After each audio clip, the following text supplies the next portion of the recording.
Hey, and welcome into the Big Ten Huddle. I'm your host, JR, and we got a lot to talk about going on in the Big Ten.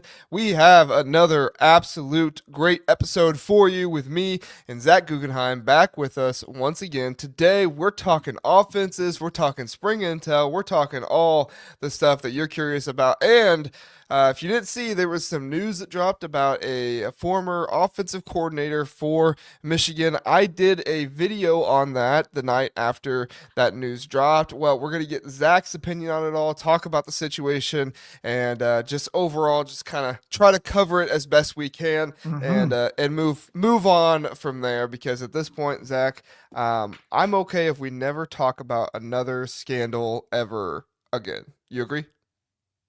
What scandal? What are we talking about?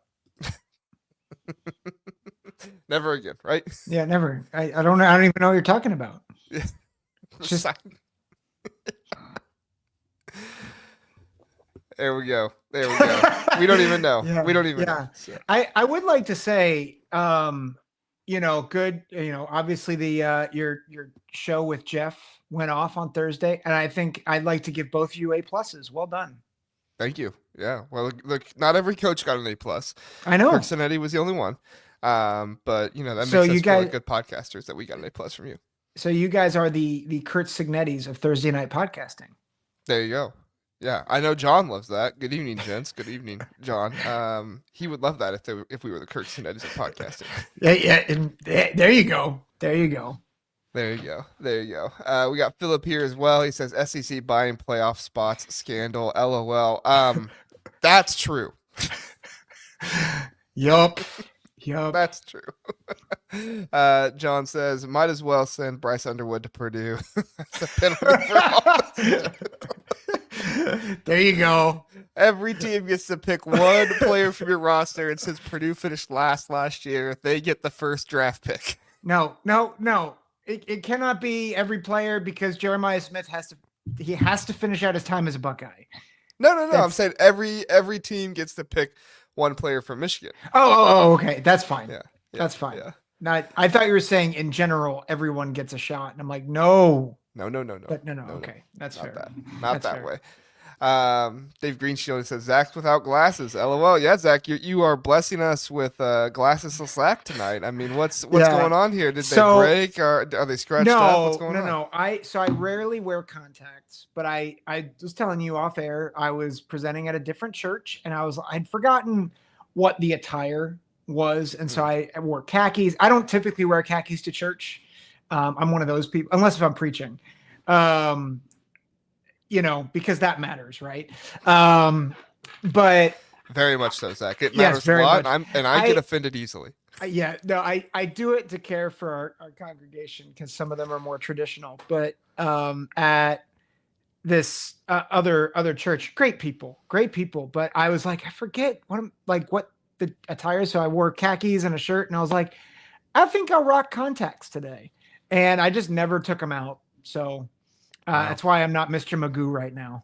No, Mr. Magoo. All right. Well, there we go. A question. Have you ever worn khakis for the podcast? Because we can't see. We don't know. Did you ever dress up No, but I've worn podcast? Pajama pants. Oh, yeah. Yes. Same. There we go. You heard it here first. Pajama pants on the podcast. We got Billy Tuesday here as well. Hello, everyone. Hello, Billy Tuesday. We appreciate you being here. Rudy the Boxer says, you preaching? ? You didn't preach today, right? No, I was just giving an update. But yeah, So for those people who don't know, my day job is I work as a campus minister. And so I'm actually preaching several times this week. So there you go. There you go. And I'm a communications director, minister type of deal at a church. So I don't preach as much as I just start up the live stream, get it going, and make sure the guy preaching doesn't lose internet connection. So just as important, some might say. I was gonna say sometimes you might have to preach to the computers to do their job. Yeah. little bit. All right, that's awesome. Well, we appreciate everybody being here. We could go through the chat all day long if we wanted to, but Zach, we have stuff to get to, and it's important stuff. So before we do that, I do want to ask you, please do like, subscribe, do all those things. If you can't view the show live on YouTube, we do go a little bit later sometimes for some people, 9 o'clock. But if you're on the East Coast, that might be a little later for you. If not, if that's the case, you can always listen on podcast. Please do rate the show, 5-star review, all those things.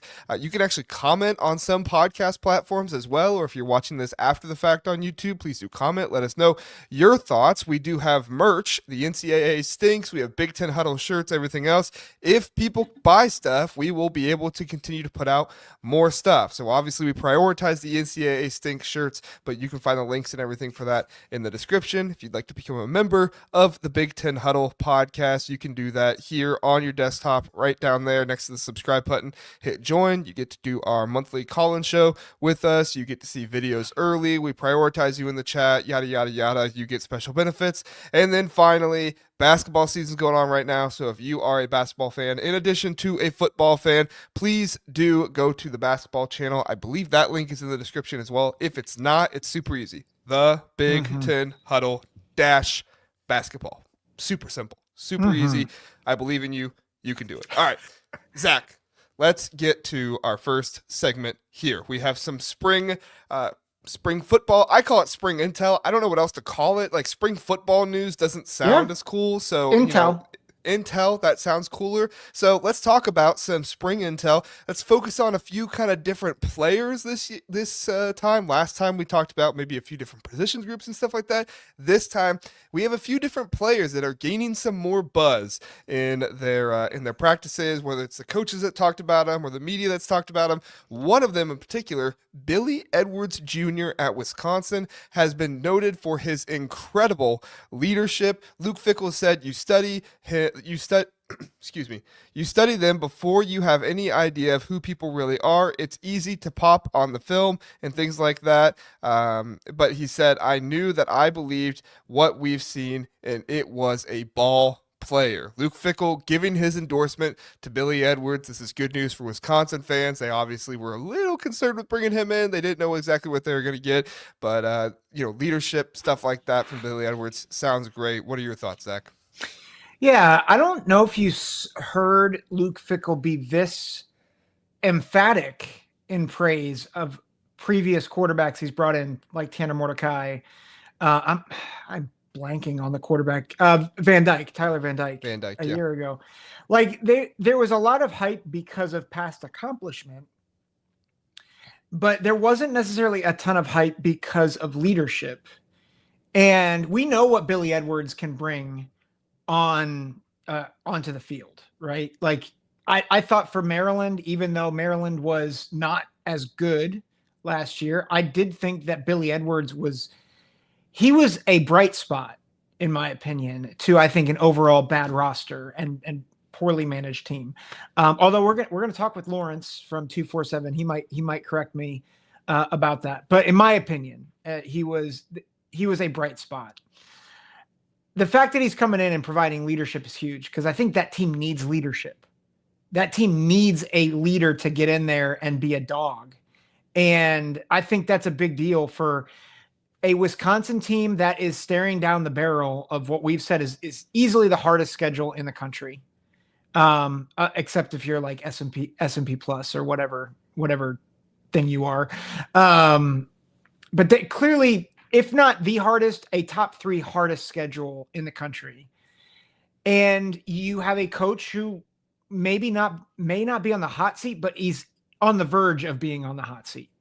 So a lot of uncertainty, a really tough schedule. What do you need? You need a dude who's going to be willing to go through the fire for you. So this is very encouraging to me if I'm Luke Fickell. Yeah, it's something I've brought up about a guy like Luke Altmaier. Luke Altmaier is a gamer. Luke Altmaier Yep. is a game changer because of his leadership, because of his, willingness to just put his nose in it and do whatever needs to be done. That game against Michigan last year was so eye-opening to me about Luke Altmaier. I mean, the guy had a bad game, like throwing wise, like he did not, make some of the reads he should have made, like stats wise, things were not good, but he was the star of the team in that game on offense because he was the guy that kept that offense going every single time. The plays that they scored on, they would not have made if it wasn't for Luke Altmaier keeping that offense running, keeping that offense going down the field. There were plenty of situations where he just stuck his head in there and said, I'm getting the first down. It's going to happen. I think sometimes when we talk about leadership at a quarterback, it can sound a little, like not really real. It's like, oh, okay, so he can give a speech in front of the team. What's that matter? Yeah. That kind of stuff doesn't matter as much to me. It's the play on the field, right? We Yeah. just saw the inverse of Kyle McCord at Ohio State with Will Howard Yeah. there. And we've seen how important that is. At least Ohio State fans have seen how important that is to them. And to me, that means a lot for this Wisconsin team. And that means a lot for Luke Fickell because that's the type of dude that Luke Fickell is. And I think he's found himself, a guy who is a gamer, who's going to get his team the win, whatever he can possibly do. And I think that means a lot for Fickell. So, Yeah. any other thoughts on that before we move on to the Michigan wide receiver?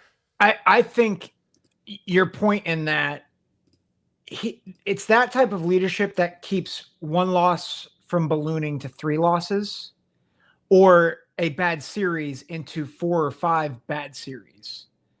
And, aside from that game against the team up north, like we saw that with Will Howard. He'd make a mistake, shake it off. Team had confidence.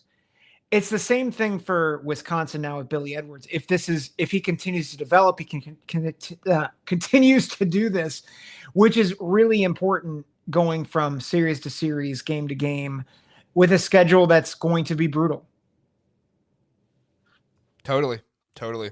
All right. Let's also look at a Michigan wide receiver, Jamar Browder, I believe is how you pronounce it. I apologize if I'm saying that wrong, but I think that's how it is. Jamar Browder. He is a 6'5" freshman wide receiver for Michigan. Not a ton of hype around the country for him. He was only a 3-star guy, but by the way it sounds, he is coming in and providing something for this Michigan offense that is very much needed, which is somebody that can go down the field for them and get balls out of the air, can be a big target, possibly in the red zone. I mean, Zach, we know this Michigan team struggled last year. One of the big reasons why was because of the wide receivers. I was on record saying I didn't think, what was their quarterback? Davis Warren. I didn't think Davis Warren was, the most awful quarterback in the world that some people said, right? Like I didn't think he was. Now, don't get me wrong. I'm not saying he's good, but I didn't think he was as awful as people said. I thought a lot of this had to do with Davis Warren didn't really have any threats on the outside. Davis Warren didn't really have anybody to throw to on the outside. I think he would have looked better with some better wide receivers, and so that's definitely something that's part of it there. But Bryce Underwood needs guys that he can go to, needs guys that he can rely on. And it sounds like this Jamar Browder, at the very least, is starting to turn into a type of red zone target, somebody that can go down the field, make big plays. He made a wow play in practice this last week where the Max Bredesen, TJ Guy, I mean, leaders on this team were kind of, wowing at what he was able to do and saying, like, this is a really important play. This is a really big play he was able to make down the field, getting over the secondary and doing some of that stuff. So if you're a Michigan fan, you gotta love hearing about Jamar Browder. And I think even for us, as people covering the entire Big Ten, it's something to take note of. Maybe he's not wide receiver one, but it's something to take note of as it can add another aspect to this offense. You agree or disagree? Oh yeah, I mean, it's a different profile of receiver, right? They have a lot of short scat receivers, slot receivers that I think can grow and develop, but they needed someone who could go and get a jump ball. And what have we've kind of lamented the lack of diversity in their offense. And certainly when you had the offensive line they had in 22 and 23, it didn't matter, right? Smash football. But now needing a bit more versatility in your offense, having a different body at receiver is incredibly important. And so now, does spring hype mean that he's going to start from day one? No. But even if he's not a starter, he's a type of guy you can put in red zone packages. He's a type of guy, like, you can be versatile in your personnel packages. And I think that's a big deal. And let's be honest, most corners, they can't guard 6'5". So it's an advantage. And even if it's just for that, just to have a threat down there, I think that's a win for the Michigan offense. Very true. Very true. And if nothing else, just teach the guy how to use his body, right? Teach the guy how to be able to get himself in the right position, use that body the right way. Oh my gosh, Maryland just hit a buzzer beater to win the game. That's incredible. Okay, sorry. I got basketball on here next to me while I'm talking football. I mean, I'm all over I got a basketball show to do later today, so yeah, John's excited about it. I figured John would be there. John's our loyal football listener who's watching basketball with me every single night. So, like, listen, we trash Maryland a lot on this show. I think for the next 24 hours, we can't trash Maryland. Yeah, no trashing Maryland rule. Yeah. That does not extend to the Tuesday episode, though, so we're good. No, I was just going to say, like, for me, if they can just teach him how to use his body, he can find himself in different packages and different ways for this offense, and it's gonna be helpful for him, right? Just continue to get him in the offense, continue to get him more reps. That's what he needs more than anything at this point. And I mean, Michigan is a program that has been able to do a good job of finding some 3-star talent and utilizing them the right way. So maybe this is just one more that they're able to do that with. We'll see what happens. Yep. I do want to give a shout out to Doreen. Says hello, JR and Zach. Watching the women's basketball against the Vols in C-Bus. I hope it goes the same way as the playoff game did. Catch y'all on replay. Have a great show, fellas. Thank you, Doreen. We appreciate you being here.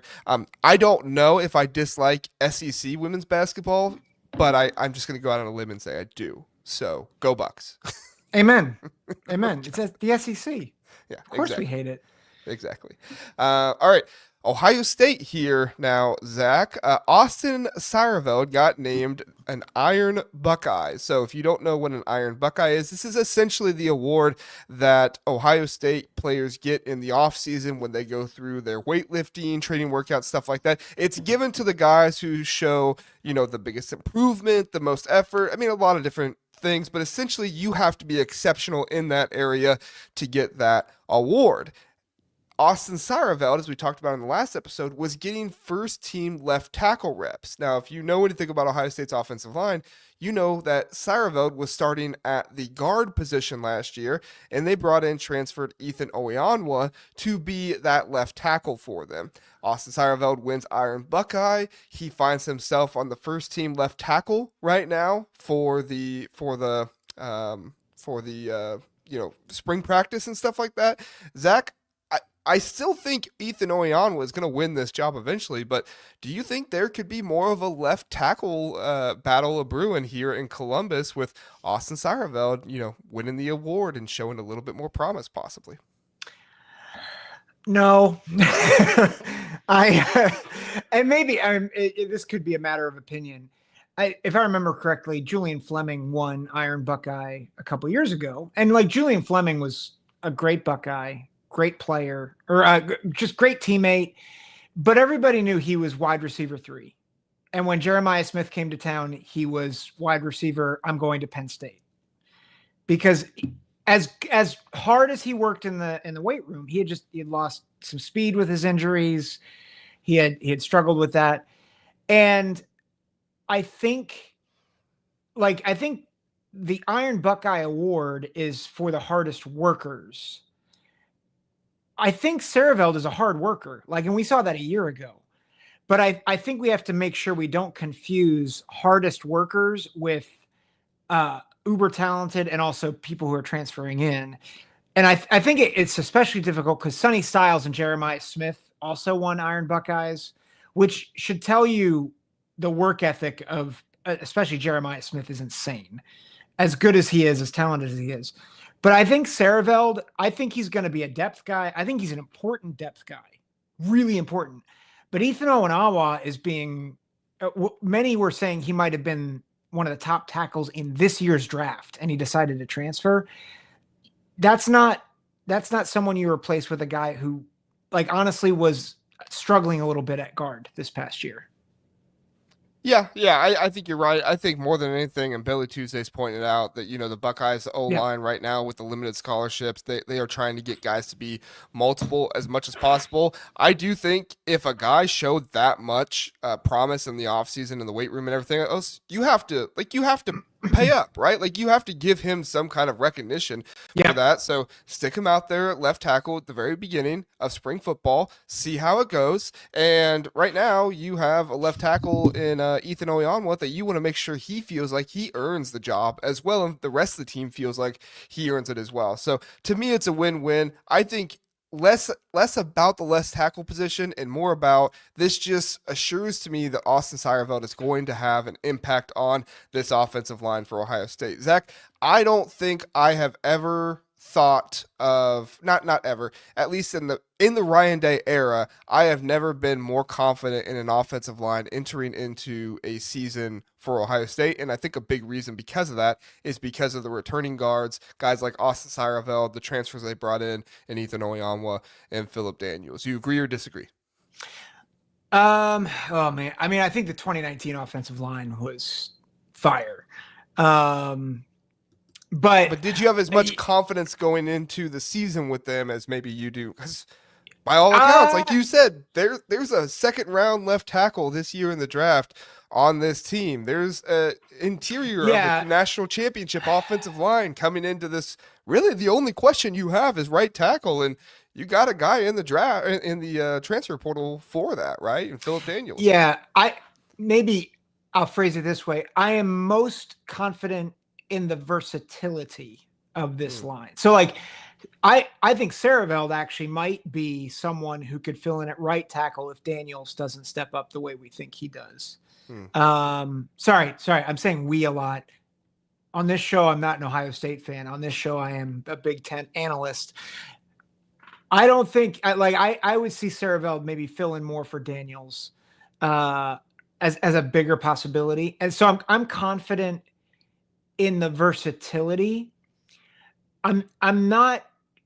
I think that the two question marks I still have are how do they gel together as a unit, and then also I think the overall talent level. I think 2019 and then maybe even 2022. There was a bit more confidence, especially at the tackle spot. Paris Johnson and DeJuan Jones, but I think in terms of versatility, absolutely. Very good. Very good. Don't preach your mind. I don't deny it. I am, but I'm trying to be. I don't want to stump for a team on here. That's not what I'm trying to do. But you're right. You called me out. Oh darn!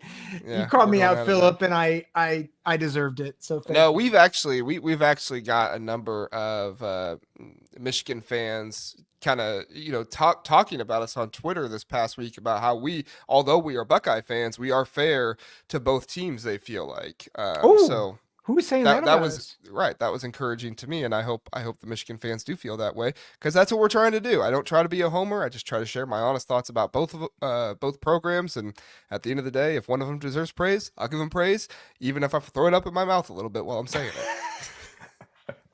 All right, let's move on to a program that does not make me throw up in my mouth, and that is Northwestern. Zach, I think this is your secret fandom here a little bit. If you weren't an Ohio State fan, I think you might become a Northwestern fan. I don't know if that's actually true or not. Just you give me that vibe. But Evan Bernstein, you're saying I'm a nerd. That's what you're saying. That's not what I said, Zach. Evan Bertston, however you pronounce it. I'm terrible with last names. I apologize. He has come in as a transfer portal player from South Dakota State, as well as Minnesota's Martez Lewis, Liberty's Xavier Gray. It sounds like there's a lot of hype coming into the spring practice and through the spring practice as well about this offensive line for Northwestern. In addition to that, they also have Caleb Tiernan, who was probably their best offensive lineman last year, coming back. This this could be a very good offensive line group for David Braun. It could seem like he could put his quarterback in a much better position, Preston Stone, than Jack Lausch was in last year with some of the struggles that they had. It was not, a bad offensive line, but there were definitely some struggles and some things that could be corrected. And so, as David Braun wants to do with running the ball, there could be some better options here with a more experienced, more depth on the offensive line, and honestly, just bigger. I mean, there are some guys that are absolutely massive on this offensive line that are just going to be able to push dudes, and that's going to really, really help Northwestern here. Thoughts on some of these players in spring practice, and in particular, Evan Burtson, looking good, and everybody else. Your thoughts? Yeah, I'm trying to find. I feel like there's been a number of linemen recently from Northwestern that have been like either All-Americans or have been drafted. I think it's All-Americans, but Peter Skronsky is the one I'm thinking of in particular recently, who is really highly regarded from Northwestern. And I think sometimes we forget that these lesser talented teams sometimes do a really good job of identifying talent that flies under the radar and then develops them. I think we often think of Iowa and Wisconsin as kind of like that, but Northwestern does that sneakily. And so to hear some of these reports, again, it's spring. You have to take everything with a grain of salt with spring. Like even the Billy Edwards, I know we were raving about Billy Edwards earlier. Everybody's great in the spring. Like nobody's kind of sitting there like, oh, they were just awful. Like nobody says that in the spring. Right. So that being said, though, I do think it's something to pay attention to, especially knowing the depth on the defensive line for Northwestern. Because if Northwestern comes into the season with line play that has depth and is competent, you're talking about a team that can surprise, which again, you look at Northwestern's track record, especially back under Fitzgerald, it was like every other year, 3-9, and then like 8-4 or 9-3 in a Big Ten championship appearance. And so I think when everybody is down on Northwestern, that's when you have to keep your eye peeled for something really good out of Evanston. And so, and by the way, we're going to get a little bit of a hint of that. I'm recording tomorrow night with Westlot Pirates about Northwestern's 2024 season. But I think this is something to really keep your eye on, because if their offensive line is good and Preston Stone really does hit, you're going to see upsets. That's my, not so hot take, is you're going to see some upsets from the Wildcats. Yeah, and I think that's the biggest thing, right? Protect Preston Stone and give him a run game that can actually be, something worthwhile to take some of the pressure off of him. I think Northwestern did a good job of going into the portal and just getting dudes that can run block for you. I don't think they got the most athletic dudes in the world that are going to be, fantastic pass blockers, but I think with dudes that are going to be able to run block for you, get more of a running game, I don't think they have to be the best pass blockers in the world, because that means you're going to find yourself in more 3rd and 4 situations rather than 3rd and 9 situations. Yep. And obviously the 3rd and 9 situations are when the defensive ends can just kind of pin their ears back and go straight after the quarterback. And that's when you find yourself in a bad situation as a quarterback with not as good of an offensive line.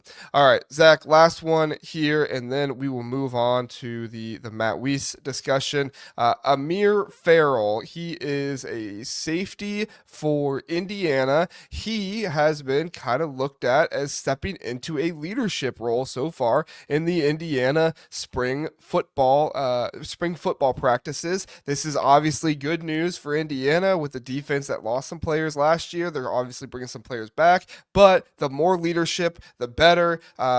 Farrell came in saying, at the end of the day, I just want to help the team win in any way possible I can. Coach Haynes puts me in the best position to make a lot of plays, so I feel I always have to give thanks to him for that. I feel like I did a good job with the position change, though. Last year, I believe he was a cornerback. This year, a safety. I think that's huge for Indiana. That was one of the knocks I had on them with their defense, is that they didn't go into the portal, and I felt like get enough safety help. So if Farrell can come in, be a better safety for him, add to the secondary there, you could find yourself with Caleb or D'Angelo. I don't know. I said Caleb. D'Angelo Pons. D'Angelo Pons. You could find yourself possibly with the freshman Bryant, possibly starting there at cornerback, and then Farrell, some other ones. It could be a really good situation here for the Indiana defense as Coach Bryant Haynes. I mean, he's a really good defensive coordinator. He could put something pretty special together. Your thoughts? Yeah, I mean, I think getting more leadership out of that secondary. I mean, it was a good secondary a year ago. I mean, even the teams that had really good receiver play. I mean, I thought they played Ohio State really well. I thought they played Notre Dame really well. And not that Notre Dame's got great receivers, but I mean, they were a well-balanced offense. And I thought the defense in particular played really well outside of that huge run by Jeremiah Love. So, well, I mean, Indiana had more rushing yards than Ohio State in that game. Yep. People forget about that. Yeah, and so they've held up well, and they're losing a couple guys. Obviously, CJ West being probably the biggest one at defensive line. But for you to have another force in that defensive backfield, along with a front that still has Mikel Kamara, still has some other guys that they're really excited about, you're seeing a team, I think, that they believe in themselves, and a team that believes they can produce leaders and big time guys. And I think that's huge, right? Like that, if you're going to take the next leap from a 1-year wonder to being a perennial program in contention, you need to not have a really nice leader like once in a while. You need to have a culture of leadership, and you have to have people stepping up all the time. That's what it sounds like they're doing. And so good on them. Yeah, totally agree. And I agree with you, John. Aiden Fisher, I mean, he's the leader of that defense, and that's what you want in your linebacker. But Zach makes a great point, and that's kind of what I was alluding to. Just a culture of leadership, a culture of guys who are getting there with each other and developing more leaders as well. Because like John points out, Byron Baldwin is another 4-star player in that secondary. Could possibly be cornerback, could possibly be safety. We'll see what happens this year. But he could find himself, even if he's not starting, with some playing time. It's going to give them some options to possibly rotate there. Mm-hmm. And if you have that option, that's even better for him. Byron Baldwin, that's a name to know, going forward for Indiana, because he could really develop and be something special there for Indiana. All right, Zach. Look at this. We were just about to get to a commercial, but Blue Wolverine, awesome. Came in, gifted 10 memberships to the Big Ten Huddle podcast. Blue Wolverine, you are exceptional. We appreciate you, and you're awesome. So if you were one of the people that got a membership, you have now been given the ability to listen in to the call-in show next month. You also will get priority in the chats when we bring people up and stuff, and we appreciate that from Blue Wolverine. So Blue Wolverine, appreciate that. You're awesome. We appreciate you being here. All right, Zach, let's go ahead, hit a commercial really fast, and then we'll come back. We'll talk about the Matt Weiss situation and everything involved there. Stay with us, everybody. We'll be right back. Homefield is your go-to destination for premium collegiate apparel with a passion for comfort and a flair for vintage design. Homefield brings you gear that is comfortable and stylish. With over 150 colleges to choose from, Homefield digs deep into the archives, uncovering forgotten logos, iconic mascots, and legendary moments to create one-of-a-kind apparel. Use my code TBTH for 15% off for new customers, or use my link in the description. Back here on the Big Ten Huddle, and look at this. While during an ad, Blue Wolverine coming in clutch. Share and like the live. We appreciate it, Blue Wolverine. Yes, please do that. We're gonna leave that one up there a little bit, just for for reminders. Make sure just for a reminder. And then Philip is asking me to say 2 words that have to do with Michigan. Here's what I'll do for you, Philip. Okay, bow glue. How about that? Bow glue. Is that good enough? Is that? I'm doing my best here. Okay, I'm trying to be a Big Ten analyst. Okay. Which means we don't I don't say go Bucks on here, like Bo. No, I can't. Just do that. don't. You don't need it. No, we don't say slogans on this show. That And one we could only sound, say go Bucks when we're on the OHIO podcast, which by the way, yeah. our guy Eric is Yes, also in the Eric is in chat. the chat. I think So Eric commented right before Blue Wolverine, so I missed him there. Sorry, Eric. He says, hello, JR. Hello, so Zach. Eric, we but appreciate you being here. we do Blue and Kinetic and all you guys. We do appreciate you guys so much for being on the show. And yeah, we love having you guys part of the chat, part of the show culture. It's awesome. So I want to get at least one fan from every single fan base in the chat, and that's kind of like been one of my goals for a while. I know we have Indiana fans, we have Illinois fans, we have Nebraska fans, Michigan fans, Ohio State fans, of course, Penn State fans. The Penn State guys here from time to time. So if I missed your team, I apologize. I know we've had some Iowa fans, stuff like that. Probably not many Maryland fans. That's probably gonna be our most difficult one there, Zach. hey, that's how we're getting Lawrence. That's why we're getting. And he's listen. He has listened. That's true. He's just not in the chat because he said he listens on podcast. Yeah. But I was actually really encouraged by his message to us. There we go. So I'm excited. Yeah. All right. JR's gonna accidentally say it. I might at some point. Philip says unbiased analyst would say it. Hey, I never said I was completely unbiased. I never said I was completely there. We're honest about our biases. And Doug said he shared it with 4 people. Doug, thank you so much Doug. for doing that. We appreciate that. It. We appreciate that. All right.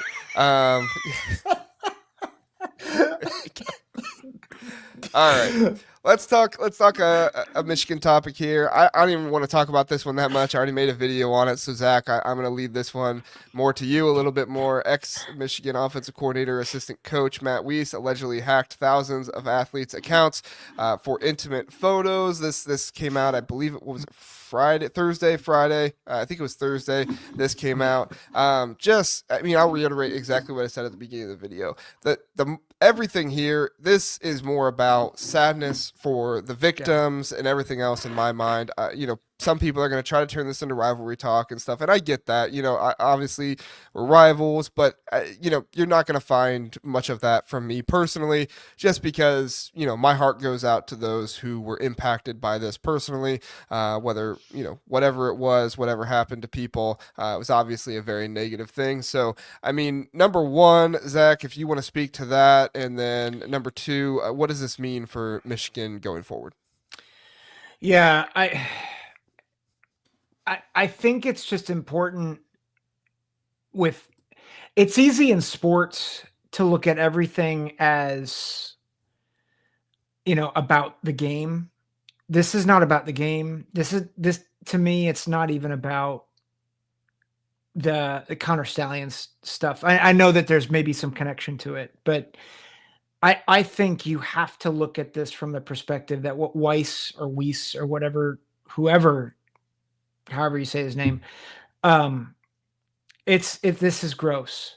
It's a violation, thousands of violations of what was supposed to be protected. And again, I don't know everything about it. I don't know what type, it says intimate photos. It's guarded as it should be guarded. Right. But it's certainly bad enough that this is a story and that there's an indictment, and that's all we need to say is right. It's disgusting, and let's not turn it into rivalry talk. I appreciate how you said that. This is just, it's awful, and we should grieve the people who are violated by it.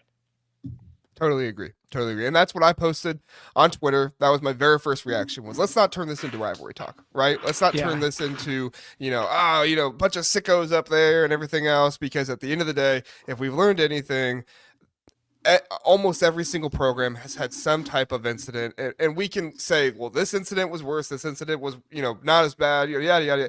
At the end of the day, every single program has had stuff like this. It sucks. I don't think any of us want it to happen, right? Yep. But at the end of the day, I think the most important thing here is that the Michigan administration takes it seriously, as I from every indication sounds like they are. They did exactly what they should have done. They relieved him of his duties. They suspended him, and then once more information came out, they let him go, which is exactly what you're supposed to do.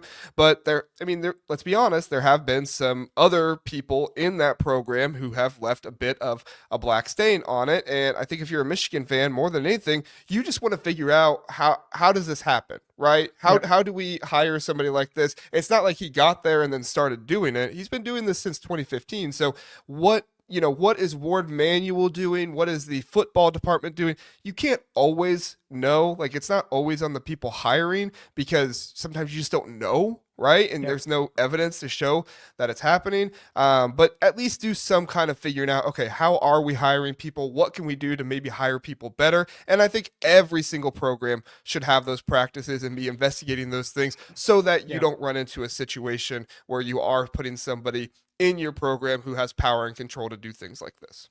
Yeah. Well, and I think it's just helpful to, like, we're both in organizations, churches and ministries where I'm sure we have to do training and things like that to find, like, look for signs of child abuse, look for signs of other types of abuses. And I think the reality is, acts like this, people who are committed to it, they're good at hiding it. And so even the administrative stuff, you want to have a keen eye of how they can get better at finding it. But I think it's easy sometimes to just assume, well, Michigan should have figured that, or should have known. And it's like, well, you have to remember that people who do stuff like this, they are committed to lying and hiding. And so it's learning how to be better than the liars and the hiders. And I think that's the difficult thing. And so I still think we need to ask questions of what was the process? Like, did they cooperate the whole time? Did Ward Manuel cooperate the whole time? But I just think, I don't want to go too far down this rabbit hole, but I remember, like, taking a class in seminary on abuse, like, and how to, and I know it's different. We're not talking about, like, domestic abuse or anything like that, but, like, I remember just being angry the whole class, because you're just like, how can people have such evil in their hearts? And the reality, they're just committed to deception, which is just, so I don't know. Like, I think as we're talking about even institutional takes, I think we have to be careful, because there needs to be accountability, and they need to grow in accountability. Like, that is the thing. That's the action they have to take. But I think hindsight is always 20/20. And so, like, I think there needs to probably be a little bit of grace even to the administration for what has happened, but there needs to be swift change moving forward. Yeah. Yeah. Blue Wolverines says, I doubt the behavior could have been vetted. And Kinetic was saying something similar to this, too. Just Blue Wolverines is a little bit shorter, so I don't have to read as long. Could have been pre-hired due to the nature of the crime. Once recognized the activity, I feel he acted appropriately. Yeah, totally agree. Yeah. I mean, this is not a situation where you can say, oh, they let this continue go on, and they heard about it and then didn't move on from it. We've heard about that situation. That situation was even more sad, because it sounded like it was a situation where they allowed that kind of behavior to continue. Once Michigan learned about this, like I said, they suspended him, they took him away, and they, fired him once they had more information, which is the right way to deal with it. I'm not trying to say that Michigan doesn't have a good vetting process or anything. My church that I work for has a Christian school attached to it, and unfortunately, they hired somebody who was trying to. They hired a teacher who was trying to influence children for inappropriate acts at the school. That was a situation similar thing where it was like, okay, how do you know this beforehand? It's very difficult to know. But at the same time, if we're doing our, due diligence here, we're looking at every aspect to make sure this doesn't happen again. It's not necessarily looking at the organization saying you did a bad job hiring, because you're right, Blue Wolverine, I doubt you could vet this type of behavior unless it was obvious. And I would think a school like Michigan would be able to figure that kind of stuff out. It's just one more way to continue to show, hey, we're going to do everything we can to try to keep this stuff out of the process. And like I said, every school has dealt with something like this. Every school has had somebody in their program, something happen. Some, we could say some worse than others, stuff like that. But the fact is, it's happened, everywhere, and everywhere just has to make sure they are continuing to do a good job of vetting as much as they possibly can. And if something does happen, you act accordingly, which it did. It sounds like Michigan did so here. Yep. Not sounds like, it is that Michigan did so here. Zach, the other piece of this, and I want to bring it up to make sure that people know we did bring it up. There are rumors out there that this is connected to Connor Stallions and everything else. And again, this kind of goes down the rivalry banter thing a little bit. I think sometimes people get a little too carried away with that, and they start looking at, oh, this could have happened, this could have happened. Is it possible it's connected to the Connor Stallions? I guess, right? Like, you have some accusations being made out in different areas about like practice film and he was hacking this, but like I told a group of people that I was talking with, guys, until we know anything for sure, like that's just completely inappropriate to start turning this into, well, they did this and they and turning this into a rivalry thing. Just mourn for the victims, and the FBI is in charge of this right now. Like if anything like that happened, something will come out about it eventually. Let it just happen. Don't worry about it. And just at the end of the day, more on the victims and everything else. Agree or disagree, Zach? Yeah, I mean, I think you always have to be careful. I will say there has been a lot of smoke, and most of the time when there's smoke, there's some fire. But I don't think it's wise to go down that path until we have confirmation. And this way, then you can isolate what this is, which is a horrendous act, from a football thing, which, affected lives, but not to the extent that this did. Like, I think, and I think that's been my posture in this whole thing from the beginning, is like, if there's smoke, I'm going to acknowledge there's smoke, but I'm not going to say it's fire. And so I think there's smoke that it could be connected. Some people are saying it's not connected. Other people, there's an Ohio State site that is, I think, very, very vigilantly. They're proclaiming it is. And I would just caution, like if I were talking to them face to face, I'd say, guys, this is not okay. Like, this is not this thing needs to stand on its own. If it comes out that this is connected to this thing, then we can talk about the implications on football. But this is not about football right now. Right. Yeah, we don't need to make this about that. And at the end of the day, like, it's not like this started when Connor Stallions got to Michigan. Like, this was happening beforehand. There's other evidence. I mean, from everything we're reading, that this was primarily females. I mean, there is so much here that makes it sound like it's not just that. Like I said, I'm not going to say it completely isn't or completely is. But at the end of the day, I don't even want to have the conversation, because it's like, just mourn that situation, mourn for the victims, and don't turn it into a football conversation. Don't turn it into a football argument. I think we've lost our way a little bit when we start turning real life situations into trivial football things. And I know we're on a football show saying that, but there's things that are bigger than football in life. Amen.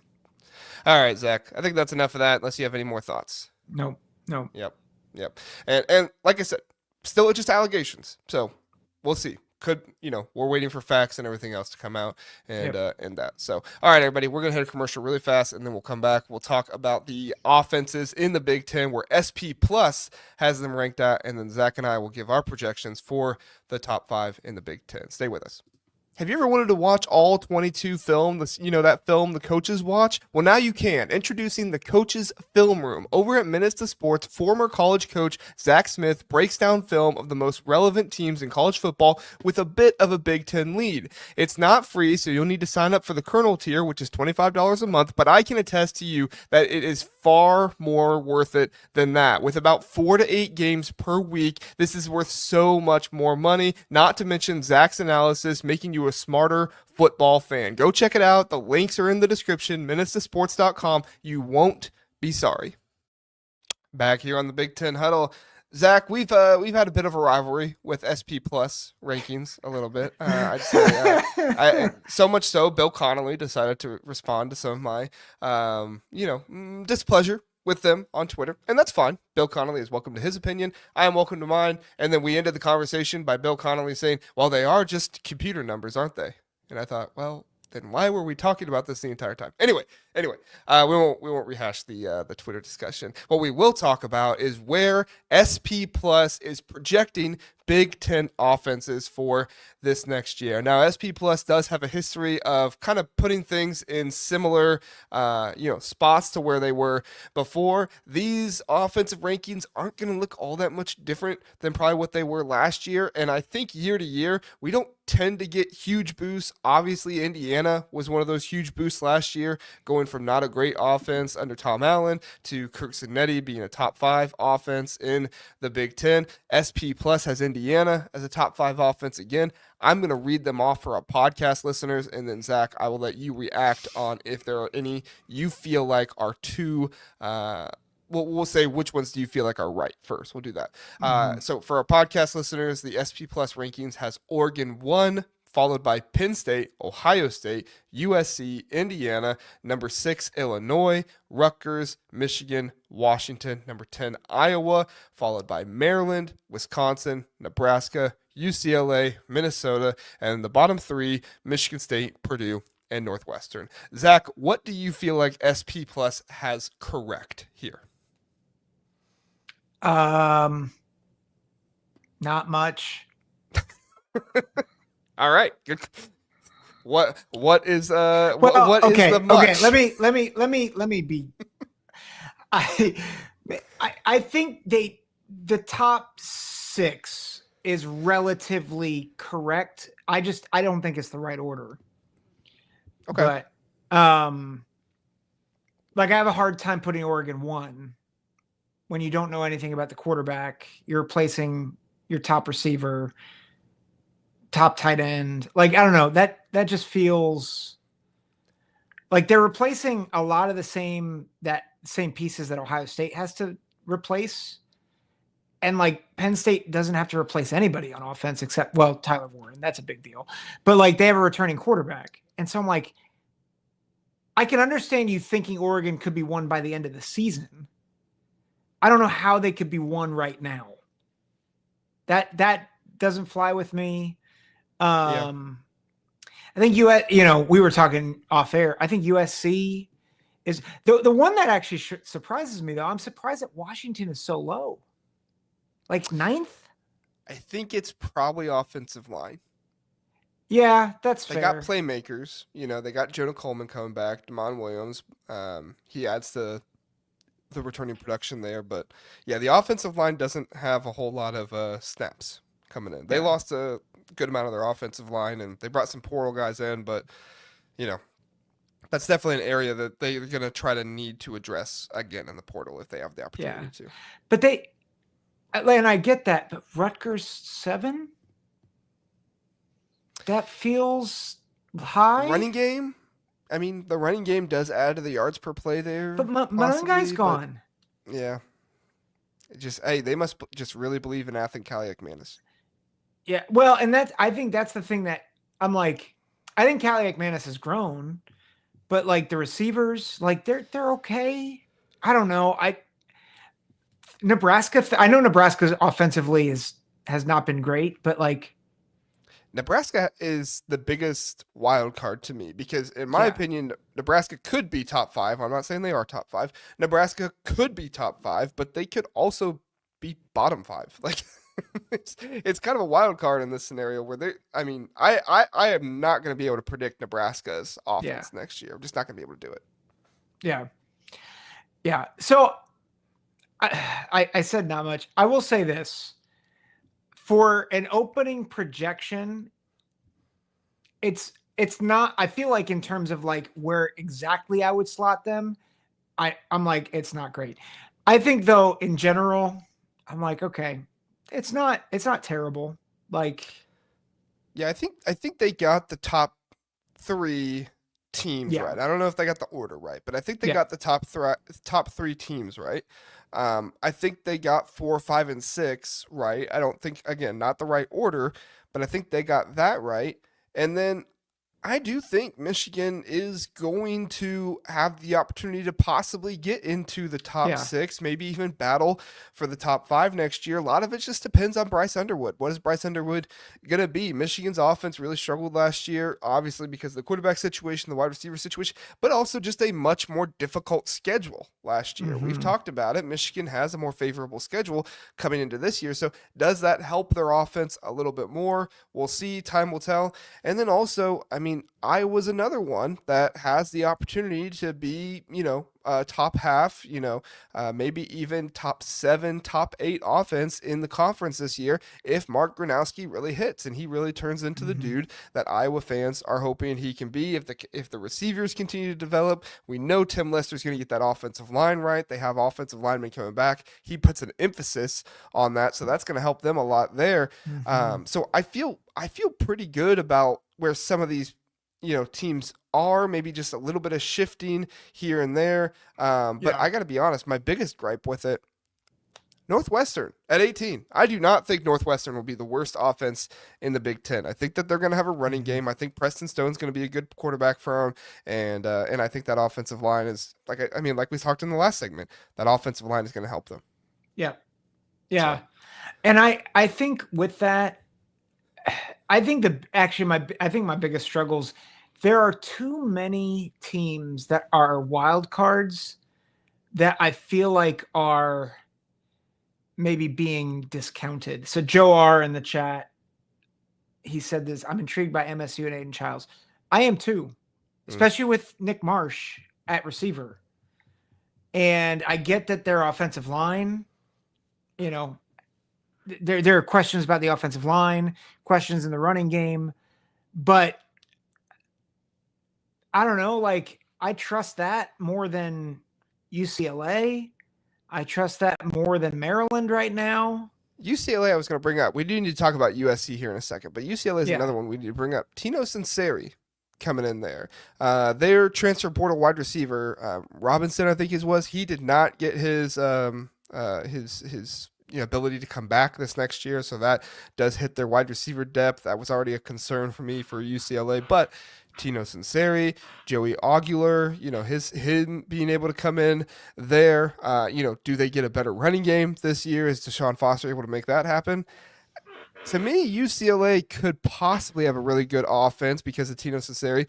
But at the same time, I am also on record saying that Tino Sinceri, first time offensive coordinator, he was co-offense coordinator last year at Indiana, but first time offensive coordinator, young offense for the most part.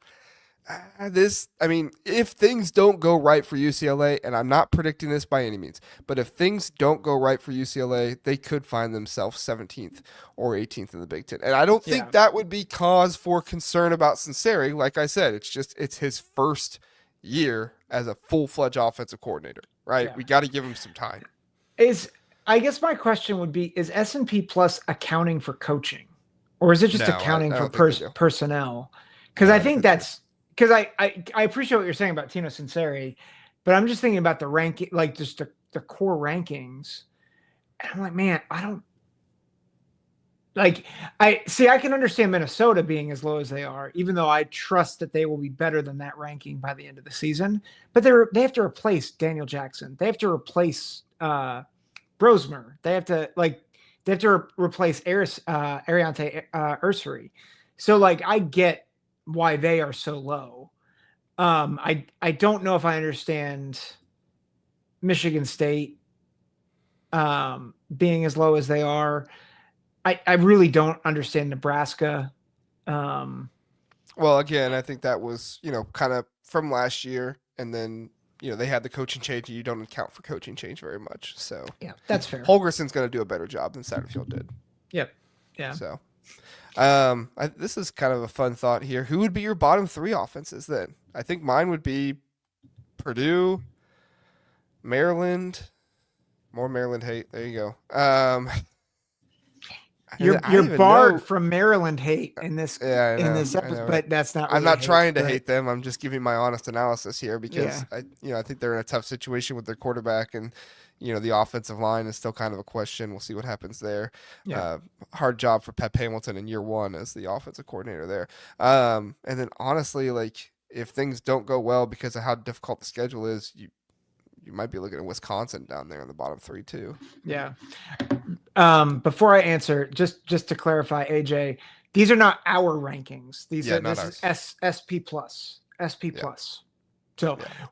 we had the same question about SC ahead of IU. Well, let's talk So about SC now. So SP Plus has SC at fourth. Last year, USC was actually fifth when you look at yards per play.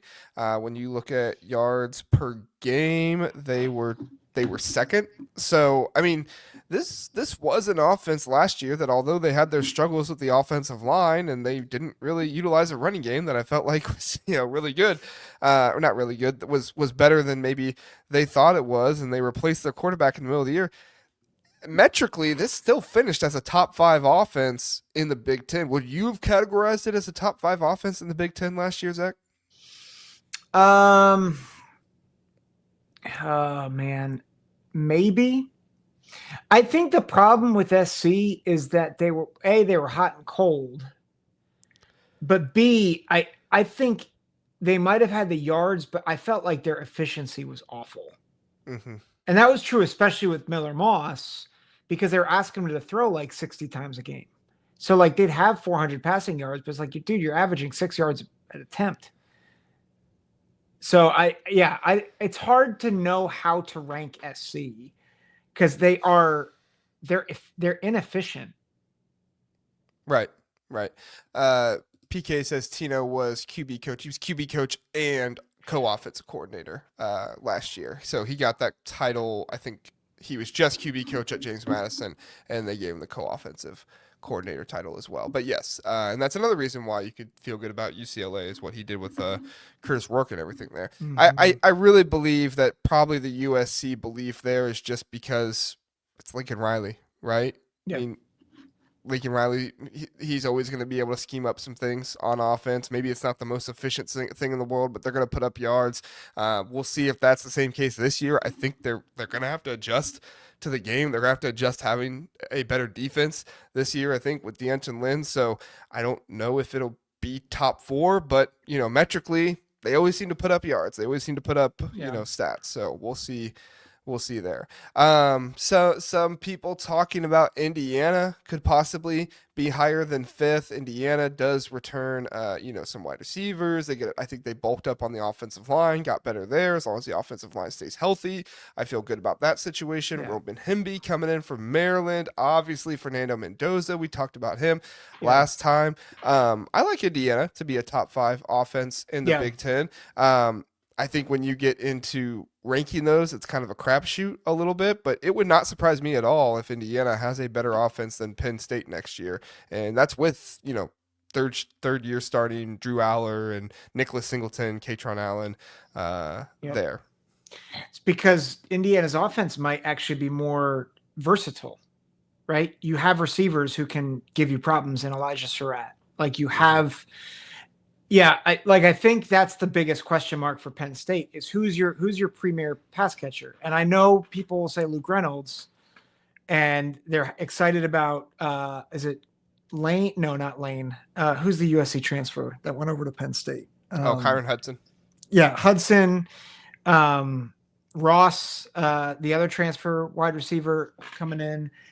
Like I know there's excitement, but there's been excitement about transfer wide receivers for a while now, and they have not necessarily hit every time. So I think Indiana has a chance to be more versatile. I also, Illinois is at 6. I can understand why people would have USC and Indiana, or would have SC above Illinois, but man, I know they don't bring back their receivers, but they bring back almost everybody else on that offense. And I just think But Illinois is going to be really, really, really good offensively. I just wonder if Bert, sorry, is going to let them, be that, right? Bert has a very specific way of playing ball that he likes to do. And it's one of the reasons why I told Illinois fans and after the season that Luke Altmaier is not going to win you a Heisman this year. As much as I like Luke Altmaier, and I think Luke Altmaier is a great quarterback for Illinois, it's what they need. Unfortunately, with the way that Brett Bielema has his offense run and what he expects them to do and wants them to do, he's not going to win them a Heisman this year. I think it's questionable if Illinois is going to have a top 5 offense in the Big Ten because of that. It's not because of the talent. It's not because of the offensive line. I think they're going to have a good offensive line. I think they're going to have good running backs this year. Luke Altmaier sang his praises enough times. I think they'll figure out the wide receiver position enough to get them a good offense, but they're just not one that puts up the numbers. Like they're kind of the antithesis of USC, right? USC puts up the big numbers, and so they get considered to be a top 5 offense. Illinois doesn't really try to put up the big numbers. They just go out there and try to win the game, which, I mean, I think that's what you need to do, right? You don't need to go out there and try to get a Heisman winner. Yeah. Well, and I do think S&P Plus sometimes they will look at effectiveness over efficiencies at times.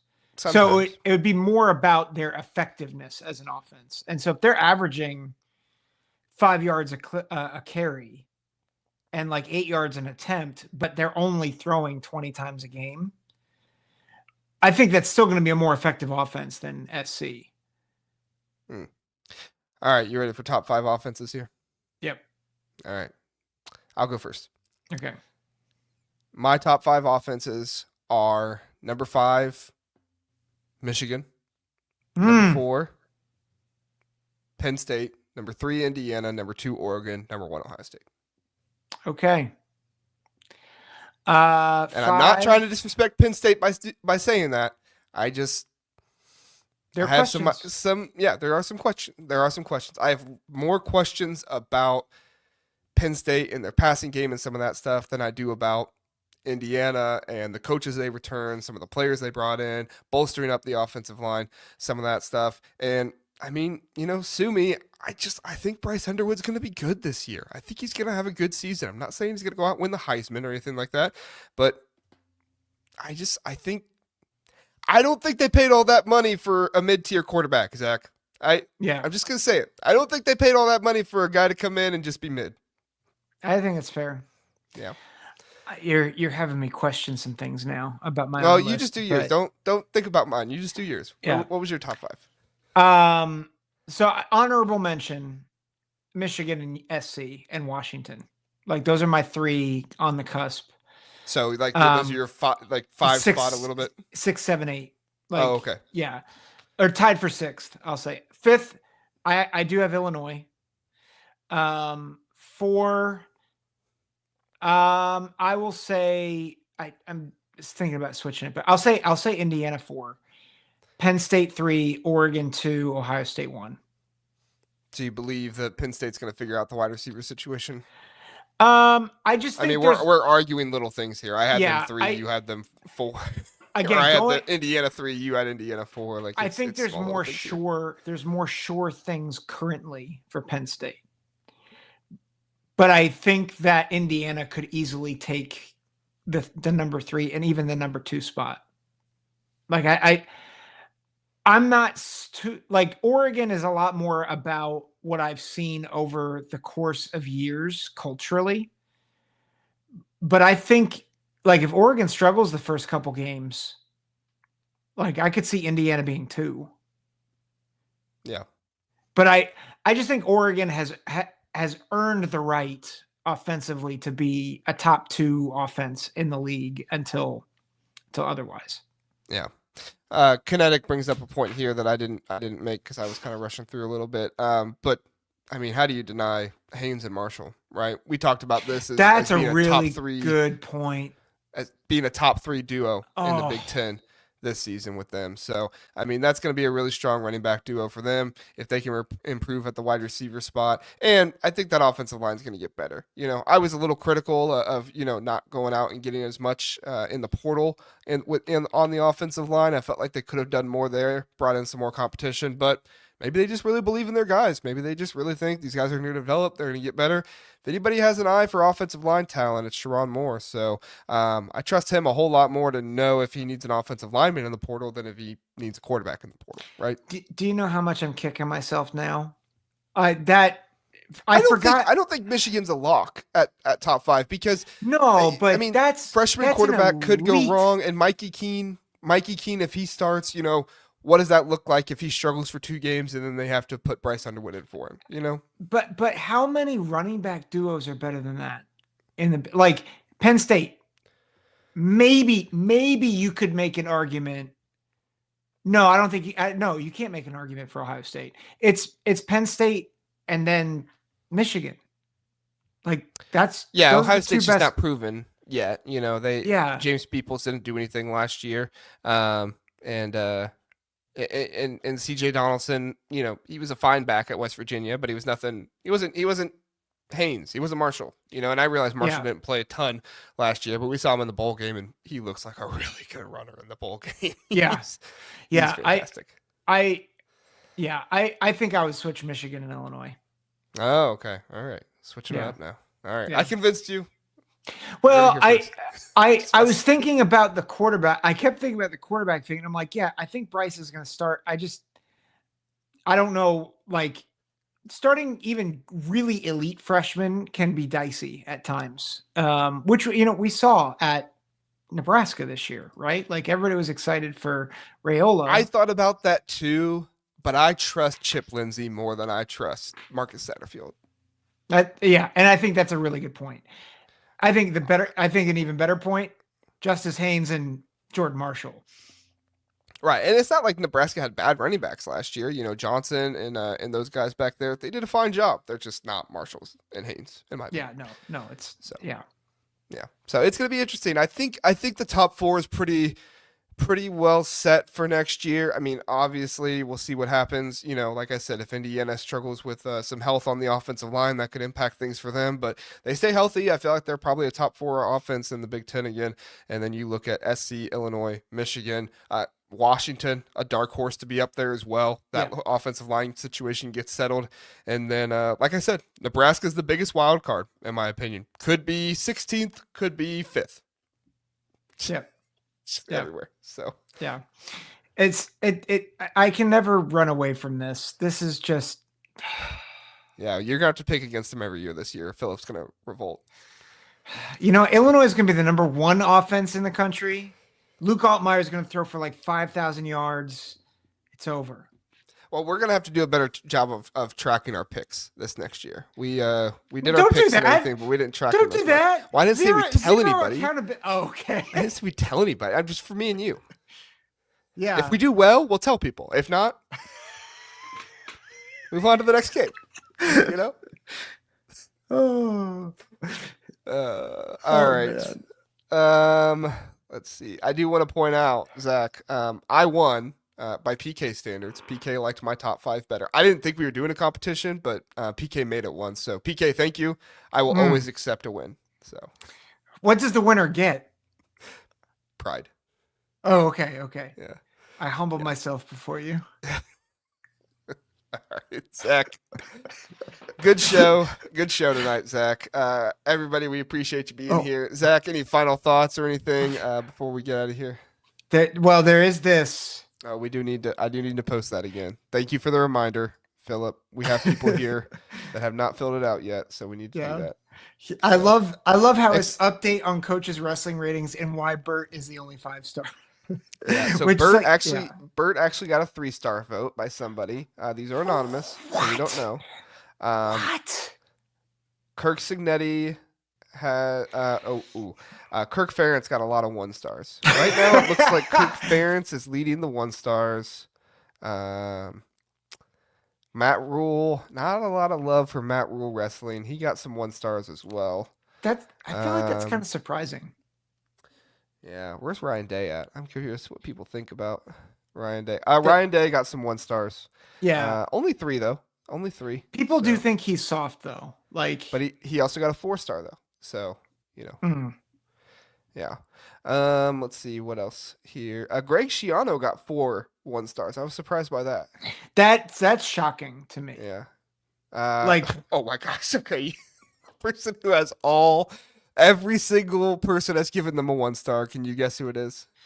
oh gosh. Not Mike Loxley.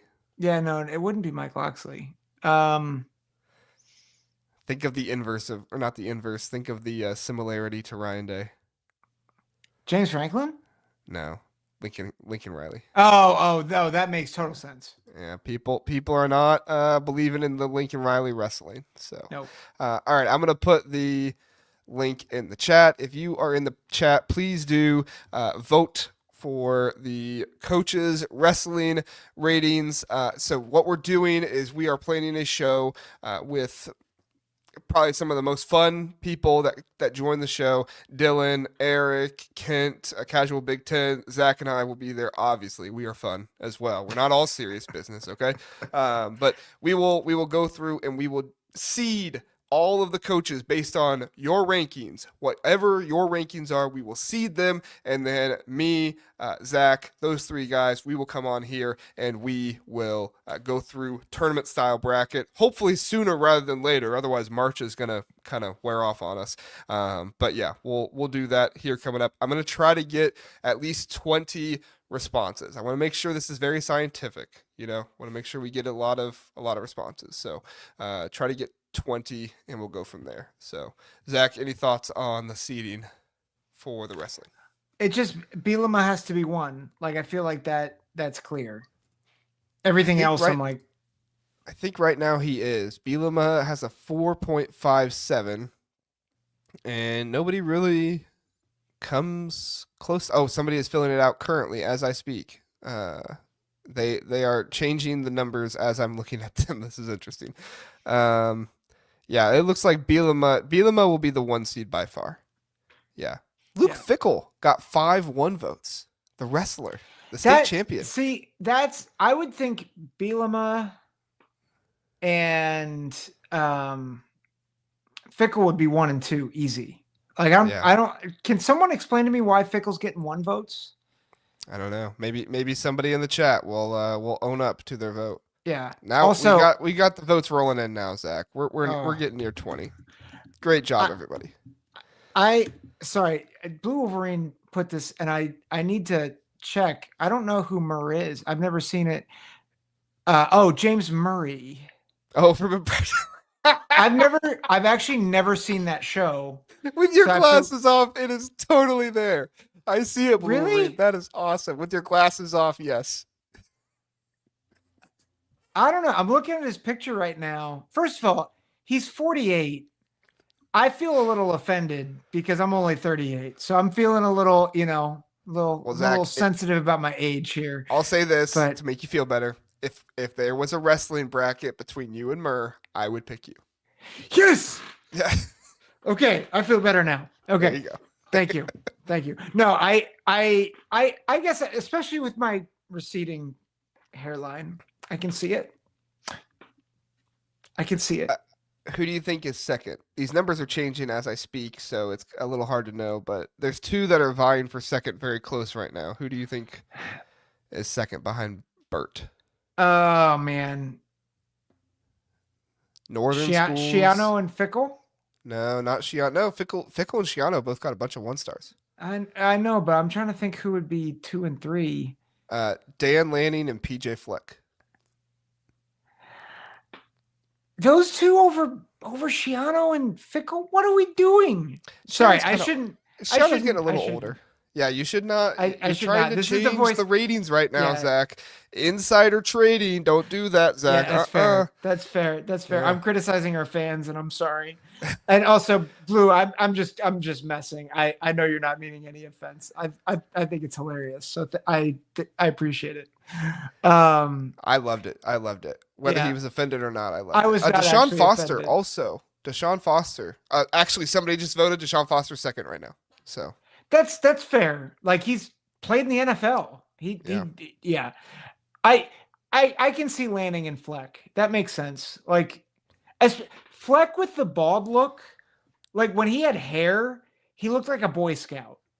Without hair, he looks jacked and like could mess me up. A little bit. A little bit. Sharon Moore's actually up there too. I missed him. He's up there as well. Sharon Moore currently tied with PJ Fleck. Dan Lanning currently tied with Deshaun Foster. So Yeah. if we had to get our top 5 seeding right now, I think it would go Burt, one of either Dan Lanning or Sharon Moore, and then either PJ Fleck or who was the other one I said after that? Deshaun Foster. Deshaun Foster. Yeah. Yeah. Yeah. So we're gonna have a nice little bracket here for us. Yeah. Guys, thank you for making this fun. I'm excited about this. Yes, this is gonna be awesome. Look at you. You're just taking care of the chat while I what AJ said. Yeah. AJ said, awesome show. I gave Luke 2 stars because like his football defense, or I think he said Lincoln, like his football, he might be a little more bark than bite. Luke Fickle. Okay, Luke Fickle. Maybe. That's we'll fair. see. That is fair. Has he lost his luster? That'll be a good topic of discussion there. So, all right. Zach, people don't like to listen to podcast episodes if they're over an hour long. We've gone 20 minutes over, so we're probably gonna have to end it effectively here. Yes. Any other final thoughts before we get out of here? Thanks to everyone. Blue Wolverine, thank you for the super chat and for the gifted memberships. We appreciate it. Yeah, super grateful for you guys. We love doing this and can't say thanks enough. Yes, we appreciate all of you. And Philip brings up probably one last thing. Philip brings up probably the most important question when we'll be filling out this bracket. PJ with or without the antidote. I think at one point we should have PJ take the antidote for one matchup and see if that gets him over the top. Like PJ Fleck versus Luke Fickle. Maybe people are leaning Luke Fickle a little bit, and it's like, antidote of confidence. Boom, PJ Fleck wins. Yep. Right? Can't do it for the championship though. Yeah. Trust me, Philip, this one will most likely go 2.5 hours. This one with Dylan, Kent, Eric. Yeah, we're probably gonna be pushing 3 hours on this one. Yeah, we can't do it on a night that I have something that I gotta wake up for in the morning. Yeah, this probably will not replace one of our Tuesday or Sunday podcasts. This will probably be on like a Friday night or something like that. Just kind of like a special one. So, yeah. But we'll make sure to give you guys plenty of notice. So yeah. All right, everybody. We appreciate you being here. Okay, I got to stop with the comments, even though we appreciate you being here. Please do vote, rate the coaches for our wrestling episode, and we will let you know as soon as we have that ready and come at you with that. So we'll see you. Well, Zach, we'll see you Monday night if they record on time. If not, we'll find another night, and we'll let you know Tuesday night when we'll premiere the Northwestern show. It probably will not be Monday. We're gonna record late tomorrow night. So probably not Monday. Look for it later on in the week. We'll update you on the Tuesday show. Thank you, everybody, for being here. We appreciate it. Have a good one.